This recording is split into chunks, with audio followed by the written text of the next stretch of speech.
So the topic is urinary system. So basically urinary system is also known as excretory system, as so kidneys participate in excretion. So hence it is also called urinary system or renal system or excretory system. So basically this urinary system consists of the following parts here. So it consists of a pair of kidneys, a pair of ureters, and a single urinary bladder and urethra. So this is the outline structure of an urinary system. It consists of two kidneys, a pair of kidneys, and these are followed by two ureters, which opens into a single urinary bladder where it has an opening called urethra. Okay. So this urethra will have two types of sphincters here, the internal sphincter and the one which opens outside, it is said to be external sphincter. So this excretory system have many functions in our body. Basically, whenever we remember the kidneys, the first function we'll be remembering is excretion. So it eliminates different types of toxins from our body. So eliminates waste from our body, and obviously, so by removing waste from the blood, because the blood gets filtered in kidneys, so it regulates the blood volume and blood pressure. Obviously, the waste materials from the blood have been filtering in the glomerulus. So that's why, so the blood components, the waste materials or the toxic substances gets excreted from the kidneys, so that the blood volume will also regulated. Thereby, if the blood volume gets regulated, blood pressure will also get regulated. And so when there is a regulation of blood volume and pressure, a type of balance gets created, which is also called homeostasis.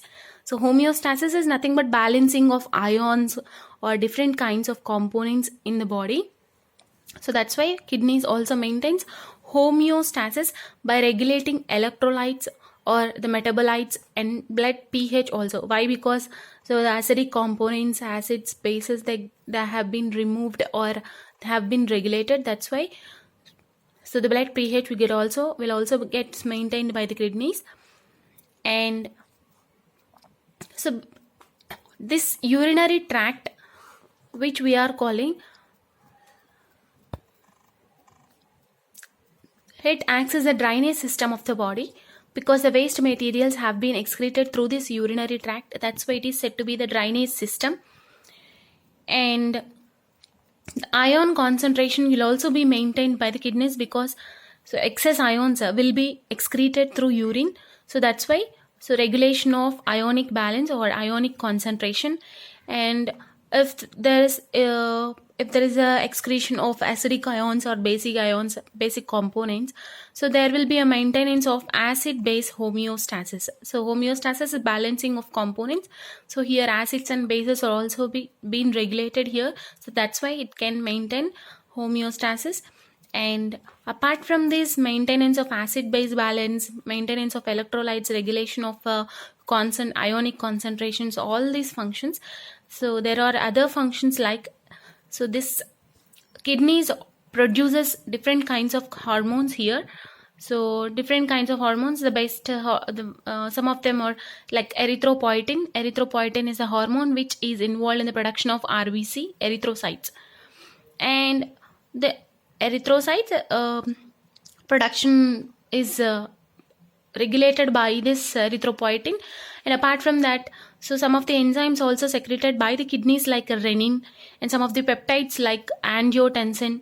So these are all produced by the kidneys. And kidneys also produce one more hormone called aldosterone. So this aldosterone mainly involved in retention or reabsorption of sodium and water, thereby it maintains the blood volume and thereby blood pressure inside a human body. So, and also involved in the kidneys also involved in the production of adrenaline and prostaglandins, etc. So these are the basic functions of urinary system or kidneys.